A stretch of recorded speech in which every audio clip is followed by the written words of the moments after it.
What do we do for the young adults in our congregation? Well, the best way to answer that question, of course, is to ask our young adults. And so we did. Now, when we were putting this service together, the original plan that Brian and I had was that I was going to bring a group of young adults up here this morning and interview them in front of you and ask them questions like, so how's your faith life going? How's your faith journey? What can we do for you here at church?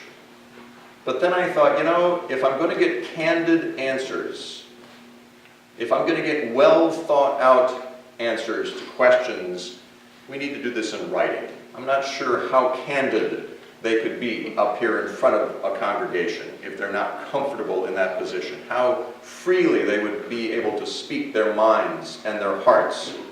So we did it through email and writing. And we keep it anonymous. Just know that their answers, the questions and the answers that these young people gave me are on our website. Lisa Schellis posted them there. When you go home today, take a look. It's eye-opening. It's thought-provoking. There are some wonderful answers to these questions that I want to go over right now. You know these young people. They may or may not be here in church this morning. When they were small, they came up here for the children's sermons. Then they walked through that door and went to Sunday school with their teachers. They stood here and sang in the children's choir and then the youth choir when they got a little older. They put on Christmas productions. They dressed up as angels and wise men and shepherds and sheep and Mary and all those things. You watched them kneel right here when they went through confirmation in front of all of us. They grew up in front of this congregation. But now for the most part, they're missing. They stopped coming to church.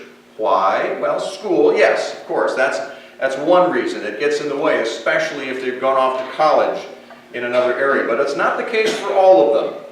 The age range for the young people that I surveyed was 24 to 18. Some have graduated college already. They are back in our area, but we still don't see them on Sunday mornings. And I asked them why. Here's a couple of answers. Listen to this. You wouldn't have gotten this answer up here. Quote, I don't like the feeling of being in church anymore. It doesn't make me feel comfortable. I feel strange reciting verses in unison with a congregation because it gives me the feeling of being in some sort of cult. Most of the time, it just feels like reading off words without any true meaning. Here's another answer. I personally don't see any benefit for me from church. There is not a community specifically for me. And there are very few people my own age at the church. Let me address that first answer about reciting words with no meaning. Christianity is, as we know, a 2,000-year-old tradition. And if you take it back to our Jewish roots, the ancient Hebrew tradition goes back another 3,000 years. So we're talking about 5,000 years of history and tradition. And when we recite, for example, the Apostles' Creed, we don't do it so much now with Brian, but when we have done it in the past, and when we do it occasionally here at church, and we stand and we recite the Apostles' Creed together. I believe in God, the Father Almighty, creator of heaven and earth, and we believe in Jesus, and we believe in the Holy Spirit, the Trinity. We are speaking words that were written more than 1,800 years ago. Think about that. And when we recite those words, we are connecting ourselves to the people who wrote those words those 1,800 years ago. And we are connecting ourselves to the millions of people who have been reciting those very same words for the last few centuries. There's a connection that exists. It's part of our tradition. Now, I wonder if anybody ever told this young adult that part of the story. Maybe they did, maybe they didn't. Maybe this young adult listened, maybe this young adult didn't. But we need to tell them again and again. A tradition ceases to have meaning if it's not properly passed on. If all we do is say, here kid, read this, we are not being responsible Christians. We need to explain why we do what we do and why we say what we say. Now the other answer. I don't come to church because there is not a community for me. Very few people my age are at church. Now this is a classic chicken and egg situation. Young adults don't come to church because there's no community for them, but there's no community for them because they don't come to church. Well, guess what? Someone needs to make the first move, and that's you and me. One young adult wrote, "I would go to a Bible study, but not with the people my parents' age." I get that. Another wrote, "There is a men's group, and there's a women's group, but people my age just want a group. No need for gender separation." I get that too. Are we listening? What role does faith play in their lives now? I ask these young people. Some of them are really struggling with that question, just like you and I do. Listen to what one of them wrote. "I could not wholeheartedly say that God and faith play a significant role in my life at the moment, no. But I will always have some sort of faith no matter what happens to me. I know I am being watched over. I'm trying to figure out certain things in my life and just focus on myself, and I don't really have the peace of mind to let God play a role right now." Here's another one. "I don't think faith plays a huge role in my life right now.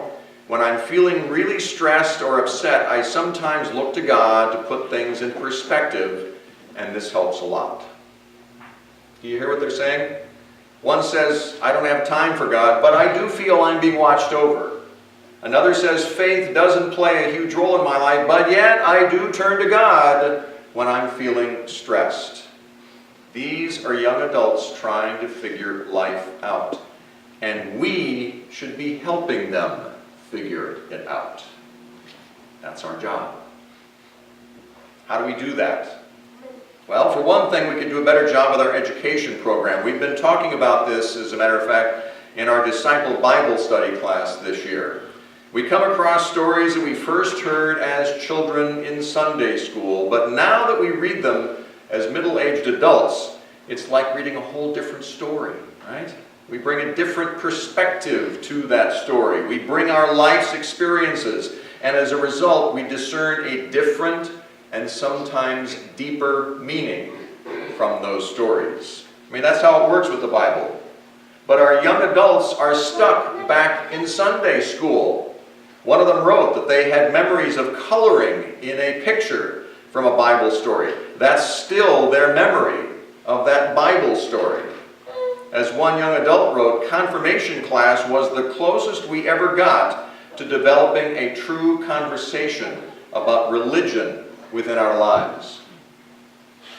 Folks, we need to find a way for that conversation to continue for our young adults so that they're just not coloring in pictures from Bible stories. What else can we do to meet their needs? Two of them wrote that they don't come to church because they like to sleep in on Sunday morning. Join the club. Don't we all? But one of them wrote, this was interesting, one of them wrote, "I know this won't happen, but how about a later church service?" I bet, I didn't do this, but I bet that if we look through the United Methodist Book of Discipline, we will not find anything that says church services must be on Sunday morning. Look at the Catholics. Some close friends of ours. They go to Mass Saturday evening at 5:30. Then they can go off to dinner on Saturday night. And then they can sleep in on Sunday morning. What a concept, huh? What if we were to hold an informal church service on Saturday evenings at 5:30? I know Brian's watching this. Brian, what if we were to hold an informal church service on Saturday evenings at 5:30? Think about that. Cindy and I attended the same state university out in California. We're still very active in that community. I'm on the university's board. And a few years ago, I was asked to serve on a committee to figure out how to get our alumni to be more involved in the life of our university's community. We put a whole study together, it took 2 years. had all kinds of conclusions with elaborate goals and plans, but one simple thing stayed with me after that experience. How do you get alumni involved? You call them. You tell them that you're thinking about them, that they haven't been forgotten, that there is a place for them. I can't tell you the number of alumni that we spoke with as part of this study who said the same thing. I got involved because someone picked up the phone and called me. Sound familiar? That's what I hear from our young adults as well. I got 2 more surveys last night. They're a little late to be included in the whole process, and they won't be posted online, but one of them said, right now I come to church when I've got something special to do, when I've been asked to do something, I've been given a role in church. That's when I come to church. So what they're saying is, bless you, when you want me to come back, call me. Find a place for me. A few years ago, we put a committee together here at church to come up with a statement of purpose for our congregation. Statement of purpose. I hated that term. What did we call it? I don't know. Statement of purpose works. We asked ourselves, why are we here? What is our purpose? What do we stand for? And we came up with that statement that we read at the end of services every Sunday. We're going to read it again this morning. We put up a banner that will be back up here when we take down the Christmas decorations. You know it. Hillsdale United Methodist Church is a faith community offering opportunities to all people seeking to know God, advance God's kingdom, and do God's will by following Jesus Christ. So how are we doing on that? Are we in fact offering opportunities to all people? Do we have an education program for young adults trying to figure life out? Or a group where they can come together for fellowship and service? Or even a church service that meets their needs and fits their schedule? Is that so much to ask? When our previous pastor, Frank Kolar, gave us the heads up, a really early heads up, that he was retiring 2 years hence, the church council saw an opportunity. So I asked the chair of the Staff Parish Relations Committee at the time, Judy Benoit, to let our district superintendent know that we wanted our next pastor to be young, very young. When Pat Martin took over the SPRC, she worked closely with our new district superintendent at the time, Wayne Plumstead, to make sure he knew what our hopes and needs were. And thankfully, Reverend Plumstead was able to get us just what we asked for. A young pastor with an even younger pastor's wife. A couple just starting out in their lives and just starting their own family. And it is clear that Brian and Emily Neville have brought a younger feel to this church, and with it comes a new energy, new ideas, and new hope. And if any pastor is going to appeal to our young adults, it's this one. So let's find ways to bring them together, shall we? We call ourselves United Methodists, a church founded about 200 years ago by John Wesley. And he issued only one instruction to his pastors, and by implication that instruction comes down to us today. We know what it is. To go out and make disciples of Jesus Christ. That was it. That was his only instruction to his pastors. Make disciples of Jesus Christ. I urge you, my friends, to go home today after church. Log on to our website and read the full transcript of the answers from our young adults. I just scratched the surface with what I read to you this morning. There's a lot more to be read there that's thought-provoking. We need to listen to our young adults because, after all, as we like to say, they are the future. And if we do our job right, they are also the future of our church. Amen.